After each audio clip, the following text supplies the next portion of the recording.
হরে কৃষ্ণা, রাধে রাধে। আজকে আমি তোমাদের সাথে চলে এসেছি নতুন একটা ভিডিওর সাথে চন্দন যাত্রা বা চন্দন যাত্রার মাহাত্ম্য নিয়ে আলোচনা করতে। এই অক্ষয় তৃতীয়া থেকেই শুরু হয় চন্দন যাত্রার মহা উৎসব এবং 21 দিন ব্যাপী এই চন্দন যাত্রা মহা উৎসব চলে। এই 21 দিন ব্যাপী ভগবানকে সুশীতল চন্দন লেপন করা হয়। এই চন্দন হচ্ছে অত্যন্ত সুগন্ধিযুক্ত, ভগবানের অত্যন্ত প্রিয়, আর এই চন্দন হচ্ছে ভগবানকে শীতলতা প্রদান করে। আর এই চন্দনের অনেক গুণ রয়েছে। এই অক্ষয় তৃতীয়া থেকে যে চন্দন যাত্রা শুরু হয় আর এই চন্দন যাত্রার কি মাহাত্ম্য রয়েছে সেটাই এই ভিডিওতে আলোচনা করব।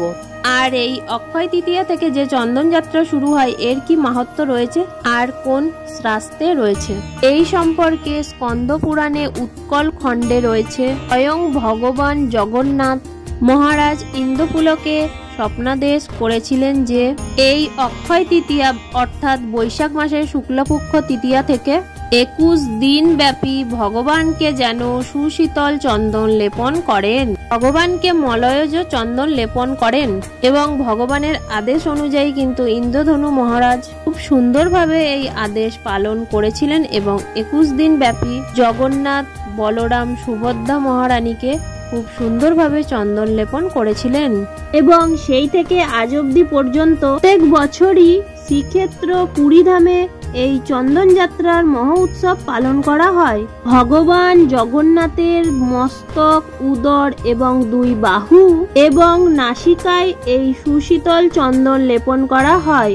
এক্ষেত্রে যে চন্দন প্রস্তুত করা হয় অর্থাৎ চন্দন ঘষে যে চন্দন লেপন করার জন্য প্রস্তুত করা হয়, সেক্ষেত্রে ভগবানকে নিবেদন করার জন্য আরো কিছু চন্দনের সাথে বেশ কিছু সুগন্ধি ব্যবহার করা হয়, যেমন অগুরু রয়েছে, কর্পূর রয়েছে, জায়ফল রয়েছে, কেশর রয়েছে। এই সকল দ্রব্যগুলো চন্দনের সাথে বেটে খুব সুন্দরভাবে চন্দন লেপনের জন্য প্রস্তুত করা হয় এবং খুব সুন্দরভাবে ভগবানের শ্রী অঙ্গে চন্দন লেপন করা হয়ে থাকে। তোমরা তোমাদের বাড়িতে সামর্থ্য অনুযায়ী সামান্য পরিমাণে অগুরু, কর্পূর, জায়ফল সবকিছু দ্রব্য নিয়ে চন্দনের সঙ্গে বেটে ভগবানের শ্রী অঙ্গে লেপন করতে পারো। তোমরা তোমাদের নিকটবর্তী দোকানে বা বাজারে বা গোপাল মন্দিরে এই অগুরু সুগন্ধিযুক্ত দ্রব্য পেয়ে যেতে পারো।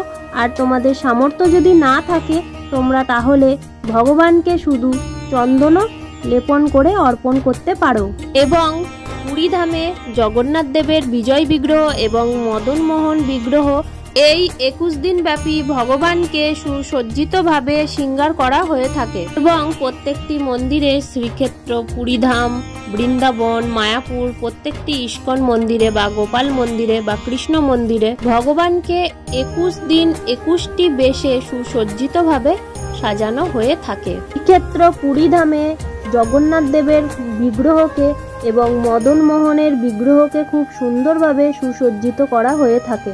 মদন মোহনের 2 স্ত্রী শ্রীদেবী এবং ভূদেবী খুব সুন্দরভাবে সুসজ্জিত হয়ে থাকে এবং তার 2 স্ত্রী সহ মদন মোহন নৌবিহার হয়ে থাকে। পুরীধামের সব থেকে বড় পুষ্করিণী, যেটাকে চন্দন পুষ্করিণী বলা হয়, নরেন্দ্র সরোবর। এই নরেন্দ্র সরোবর এখানে চন্দন যাত্রা উপলক্ষে ভগবান নৌবিহার করে থাকে। পঞ্চশিব বিগ্রহ স্থাপন করে নৌবিহার করা হয়ে থাকে। পুরীর জগন্নাথ মন্দিরে উত্তর পূর্ব দিকে অবস্থিত এই নরেন্দ্র সরোবর, যেখানে 21 দিন ব্যাপী ভগবানের নৌবিহার হয়ে থাকে এবং ভক্তরা সেখানে কীর্তন করে থাকে, অর্থাৎ কীর্তন সহযোগে নৌবিহার হয়ে থাকে।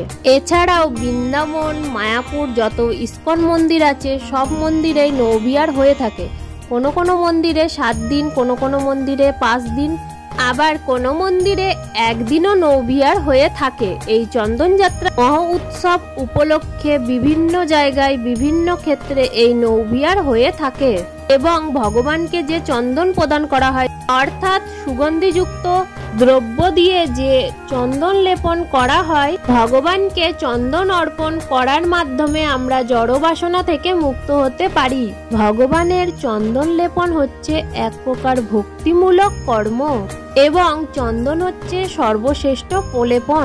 যেহেতু বৈশাখ মাস অত্যন্ত উষ্ণ থাকে, যেহেতু বৈশাখ মাসে সূর্যের উত্তাপ বৃদ্ধি পায়, সেহেতু বৈশাখ মাসে তুলসীকে জল দান করা হয় এবং বৈশাখ মাসের এই অক্ষয় তৃতীয়া থেকে 21 দিন ব্যাপী ভগবানকে চন্দন লেপন করা হয়। কারণ চন্দনের একটি গুণ রয়েছে, চন্দন সাধারণত শীতলতা প্রদান করে আর চন্দনের মধ্যে একটা কুলিং এফেক্ট রয়েছে।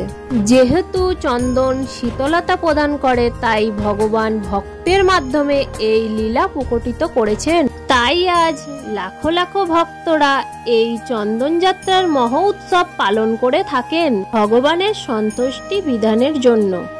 বৃন্দাবন, মায়াপুর প্রত্যেকটা ইস্কন মন্দিরে এই 21 দিন ব্যাপী যে ভগবানকে 21টি বেশে শৃঙ্গার করা হয়, আমরা যে আগেই বলেছি কর্পূর, অগুরু এ সমস্ত সুগন্ধিযুক্ত দ্রব্য ভগবানকে অর্পণ করা হয়, তা গরুড় পুরাণে উল্লেখ রয়েছে।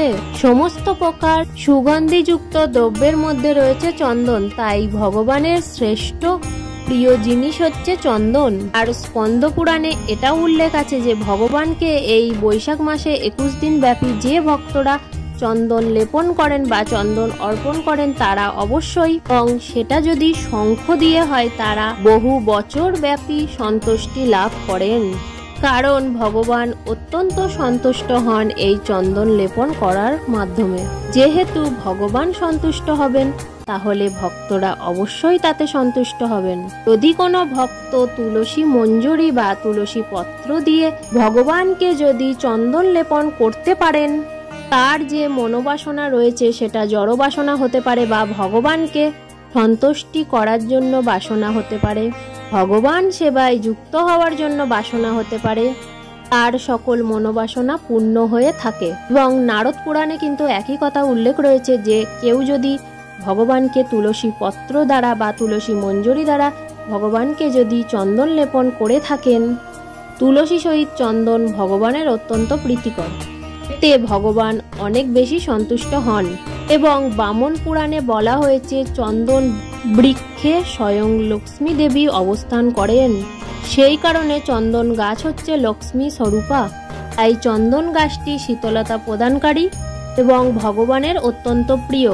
অগ্নি পুরাণ, বরাহ পুরাণ, বিষ্ণু পুরাণ এবং অনেক শাস্ত্রতে লেখা রয়েছে যে প্রতিদিন এই চন্দন সহিত বিশ্ব ব্রহ্মাণ্ডের পূজা করবে, অর্থাৎ পরমেশ্বর শ্রীকৃষ্ণের পূজা করবে। সেই জন্য আমাদের নিত্য প্রয়োজনীয় প্রত্যেক দিনই পূজাতে চন্দনের ব্যবহার রয়েছে এবং প্রত্যেকটি মন্দিরে বা ভক্তদের বাড়িতে চন্দন দ্বারা ভগবানের পূজা করে থাকেন।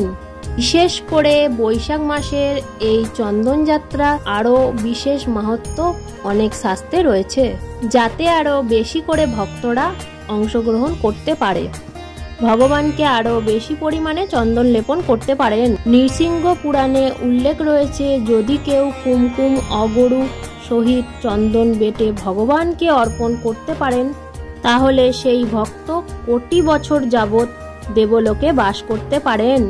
বিষ্ণু পুরাণে বলা হয়েছে যদি কেউ চন্দন ভগবানের শ্রীঅঙ্গে লেপন করেন, অর্থাৎ ভগবানের শ্রীঅঙ্গে চন্দন লেপন করার পর যদি কোনো ভক্ত তালপাতার পাখা দিয়ে ভগবানকে বাতাস দিয়ে শীতলতা প্রদান করেন, তাহলে সেই বংশের কাউকে আর যমালয়ে যেতে হয় না, অর্থাৎ সেই বংশের কাউকে নরকে যেতে হয় না।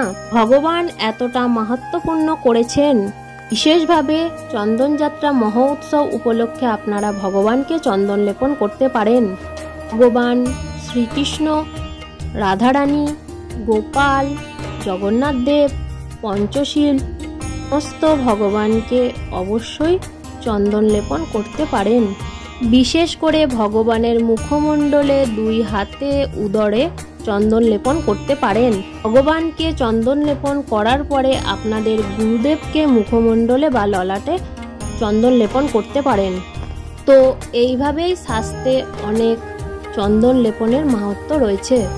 যেহেতু চন্দন হচ্ছে গন্ধদ্রব্য, ভগবানের শ্রীঅঙ্গে লেপন করা হয়, তাই এই উৎসবকে অনেকেই গন্ধলেপন যাত্রা বলে থাকেন। তাই আজকে আমরা জেনে গেলাম চন্দনের মাহাত্ম্য বা চন্দন যাত্রার মাহাত্ম্য। আর চন্দন কিভাবে ভগবানকে নিবেদন করার মাহাত্ম্য। এই অক্ষয় তৃতীয়া থেকে 21 দিন ব্যাপী বাড়িতেই আপনারা ভগবানকে চন্দন লেপন করতে পারেন। বাড়িতেই আপনারা কর্পূর অগুরুর সহিত চন্দন বেটে সুশীতল চন্দন ভগবানকে অর্পণ করতে পারেন। তুলসী পত্রের সহিত ভগবানকে ভগবানের শ্রীঅঙ্গে চন্দন অর্পণ করতে পারেন বা লেপন করতে পারেন। যারা আমার নতুন বন্ধু আছো তারা অবশ্যই আমার চ্যানেলটাকে সাবস্ক্রাইব করে রেখো এরকম নতুন নতুন ভিডিও পাওয়ার জন্য। আর যারা আমার পুরনো বন্ধু আছো তারা আমার পাশে থেকো এইভাবেই। আর তোমাদের বন্ধুদের কাছে, আত্মীয় স্বজনের কাছে আমার এই ভিডিওটাকে বেশি বেশি করে শেয়ার করে দাও, যাতে সবাই চন্দনের মাহাত্ম্য সম্পর্কে জানতে পারে। হরে কৃষ্ণা, রাধে রাধে।